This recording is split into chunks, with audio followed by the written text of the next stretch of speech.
¿Qué tal, Adrián? Acá estamos, che. Bueno, me imagino...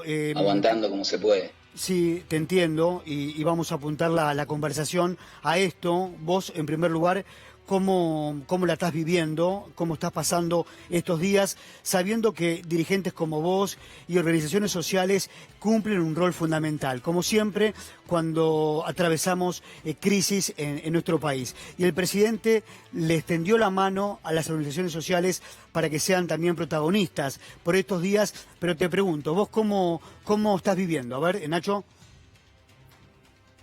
Creo que todas las organizaciones sociales, tengamos las diferencias que tengamos, el sesgo ideológico que tengamos, todos estamos poniéndole el hombro a las verdaderas indispensables que tiene la realidad de nuestros barrios, que completan esa cadena de heroínas y de héroes, como los trabajadores de la salud, como los camioneros, y que son los que multiplican la comida que no alcanza en los comedores, en los merenderos, en el día a día, para poder hacerle frente a una situación que es desgarradora.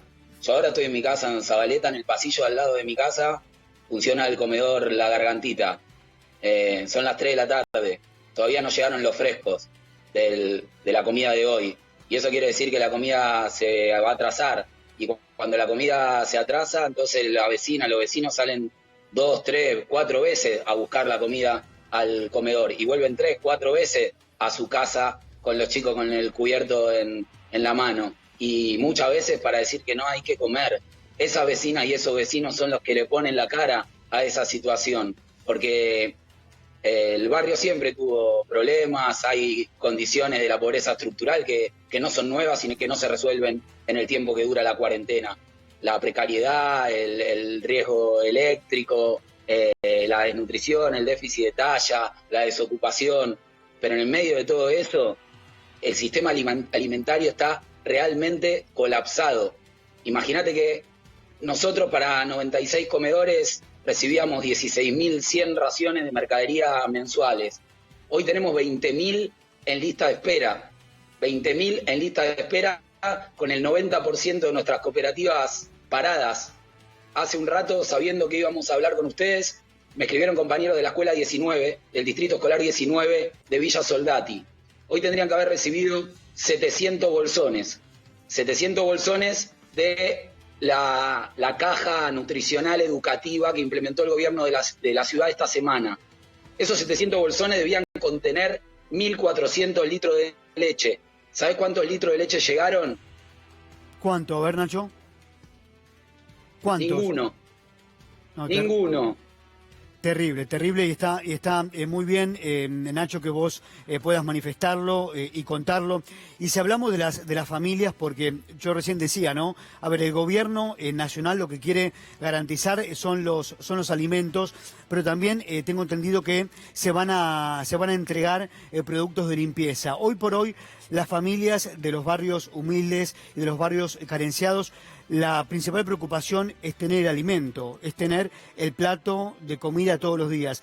También están preocupados por el posible contagio o que el coronavirus avance en esos barrios. ¿Qué te manifiestan, Nacho? Sí, por supuesto, como todas y como todos. Necesitamos que esta realidad empiece a brotar en los medios de comunicación, porque todos los periodistas de los distintos medios masivos, nacionales, hegemónicos, de un tinte o de otro, tienen un certificado porque son trabajadores esenciales. Y si son trabajadores esenciales, también lo son en estos pasillos. Si hubieran caminado estos pasillos, no hubieran sido tan escandalosas las filas de los cajeros automáticos, porque hubieran visto lo que fueron las colas de los merenderos, de los comedores, de las escuelas que concentraban la distribución de comida en estos días. Ayer muchísimas casas en Zabaleta estuvimos sin agua, todo el día sin agua. Entonces, ¿cómo se hace sin agua para quedarse en casa? ¿Desobedeces a los consejos de la Organización Mundial de la Salud de lavarte la mano cada 2 horas y te la lavás cada 2 días? ¿O desobedeces al quedate en casa? Hay que entender que no se trata de una interpelación personal, no es algo partidario, es humanitario. No puede ser que las organizaciones sociales tengamos que estar carajeándonos con los responsables municipales, provinciales, de cualquier estamento del Estado, para que la comida llegue. Porque un enemigo invisible es el coronavirus, pero otro enemigo invisible es el que especula con la comida. Y hay que ponerle oído, tiene que haber un consenso nacional respecto de no invisibilizar esta situación, porque lo están diciendo los curavilleros, porque el propio gobierno también reconoce que es muy difícil mantener las condiciones del aislamiento cuando no tenés la infraestructura sanitaria básica. Y hay que ser muy cuidadoso, porque la línea es muy finita para que no se parezca la habilitación a que cualquiera pueda salir de su casa con esa excusa porque está aburrido o porque ya se vio todas las pelis. Ahora, 2 compañeras nuestras, anteayer, en San Juan, en Villa Marini, sufrieron el colapso del techo de sus casas por la lluvia. Llovió y sus techos se vinieron abajo. Y la atención que necesitaban era telefónica. Y las líneas estaban colapsadas. Nacho, entonces, ¿cómo se supone que hagan para quedarse en su casa?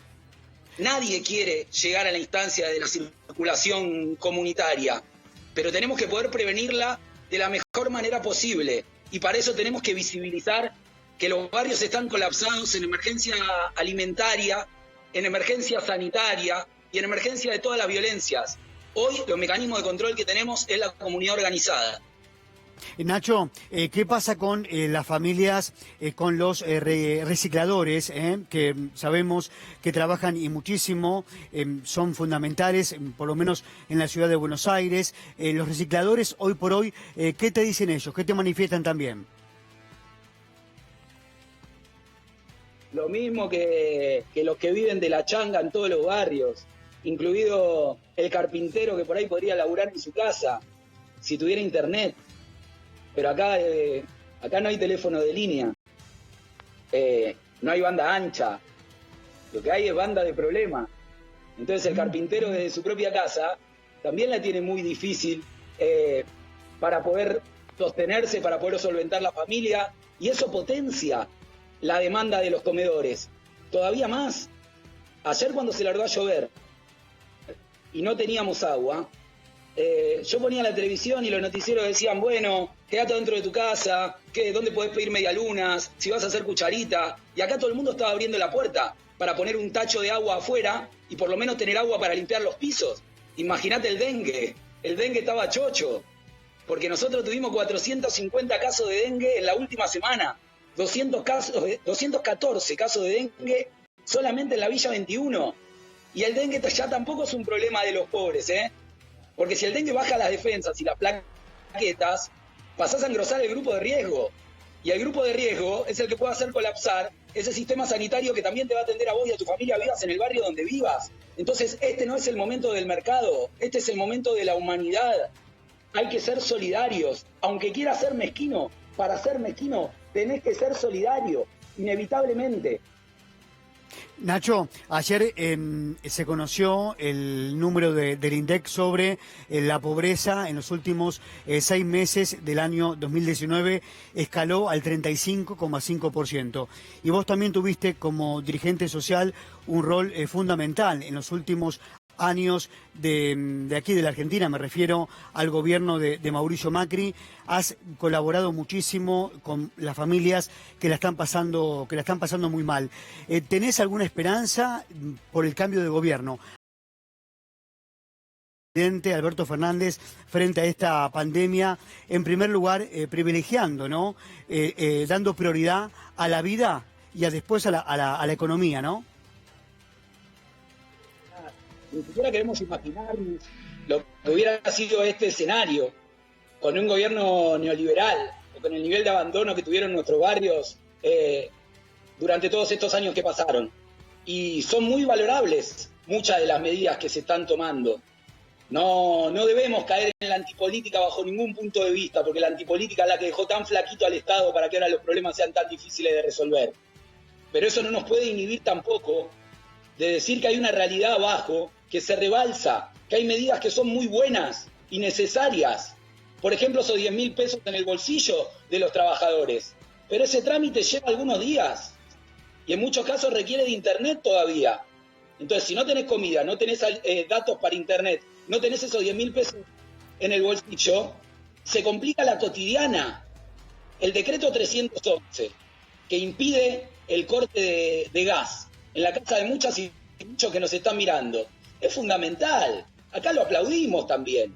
Al mismo tiempo que lo aplaudimos, decimos, che, no perdamos de vista que eso no alcanza a estos sectores que no tienen gas natural, porque cuando vos tenés garrafa, el gas se te sigue cortando, porque se te corta cuando no tenés plata para la garrafa, y una garrafa sale 450 mangos, y una familia promedio de la mínima de 4 miembros consume 3 o 4 garrafas por mes. Entonces imagínate los comedores. Necesitamos urgente un plan de garrafa social. Necesitamos un plan de garrafa social porque si baja las 30 toneladas que todavía no recibimos de este bimestre de comida, va a haber que cocinar más para esa demanda. Y eso es un gasto mayor. Entonces necesitamos un gran consenso nacional para visibilizar esta realidad en los sectores populares, entendiendo que no tiene que ver con ningún tipo de especulación política. Hicimos un informe desde las villas, que no lo hice yo, es el grito de las 114 asambleas que conforman La Poderosa. De ninguna manera yo contribuí o otros compañeros, compañeras militantes contribuyeron a que las barriadas populares la pasaran menos mal. Las barriadas populares son las que contribuyeron a que el país la pasara menos mal en todos estos años que pasaron. Porque imagínate dónde hubiera quedado la curva de la mortalidad por hambre si los comedores no hubieran funcionado, cuando el salario mínimo quedó por debajo de la línea de la indigencia. Esa vecina y esos vecinos nos salvaron la vida al país. Nacho. Entonces, sí. Quiero hacerte la última pregunta y darte la posibilidad, en lo urgente, ¿qué les está haciendo falta a ustedes? A ver, vamos a repetir dónde estás ubicado vos y qué les está haciendo falta. Estoy ubicado en el barrio Zabaleta, un núcleo habitacional transitorio que existe hace 50 años a 15 minutos del Obelisco, en el distrito más rico del país, y no tiene teléfono de línea, y tiene tendidos eléctricos que son una amenaza de muerte, y sobre esas condiciones viene esta emergencia que no es de Zabaleta, que no es mía, es de 4.300 barriadas populares. Entonces nos está haciendo falta, primero, que se pueda mostrar el diagnóstico y después que se puedan ejecutar medidas, que no nos quedemos en la denuncia. Nosotros necesitamos, por ejemplo, que AISA pueda garantizar el agua, que no tiene el 70% de la Villa 21 Bien. Que tiene el agua contaminada, pero no que lo garantice como me llamaron ayer cuando salí en una radio, o cuando un conflicto escala a la Defensoría o a los medios. Necesitamos que la garantice, que los camiones llenen los tanques de agua y que los sachets de agua potable se integren a las viandas que reciben los comedores. Necesitamos que se potencien, se aumenten, se dupliquen o tripliquen los frescos Bien, de los Nacho. comedores. Es urgente un plan de garrafa social. Necesitamos cajeros móviles para no caminar 35 cuadras hasta poder conseguir un cajero. Y necesitamos, como dijo el presidente el otro día, resguardar la vida de las viejas y los viejos de las barriadas populares, porque no depende de nosotros. Hay que tomar medidas que los permitan aislar. En la casa de al lado de mi casa viven 19 personas. De esas 19 personas tenés una abuela, padres, hijos, nietos, padres que salen a ver de dónde sacan un plato de comida recorriendo comedores o una changa para traerle a los hijos que hacen los mandados en el día en pasillos de 1 metro de ancho y a la noche duermen todos en el mismo cuarto de la abuela. Entonces, si tenemos hoteles como el Panamericano de 10.000 pesos diarios que pagamos ciudadanas y ciudadanos, tenemos que encontrar en qué hoteles o en qué refugios vamos a poder resguardar a los viejitos de nuestro barrio Bien. Que están en riesgo, que no son viejitos de 80 años, porque no lo digo yo, ni La Poderosa, dice la UCA que en todos los barrios de la capital, afuera de la villa, los mayores de 60 años son el 22%, y en la villa el 8%, porque es muy difícil llegar a viejo atravesando todo lo demás. Entonces nuestros viejos son adultos jóvenes con problemas de viejos, que hoy son grupos de riesgo, y que necesitamos puedan estar a resguardo. Necesitamos una medida del Estado para poder individualizar esos casos y para garantizar la recolección de residuos, el cacharreo y las fumigaciones, que le ponga un límite al dengue para que no crezca el grupo de riesgo de la sociedad en su conjunto. Bien, Nacho. Mientras tanto, pueden donar lo urgente a nuestra organización visitando nuestras redes o a cualquier otra en la que crean y confíen. Todas y todos estamos diciendo de las barriadas populares que necesitamos poner lupa acá. Nacho, muchas gracias por este contacto. Bueno, en cualquier momento vamos a volver a comunicarnos para ver cómo sigue la situación. Te agradezco.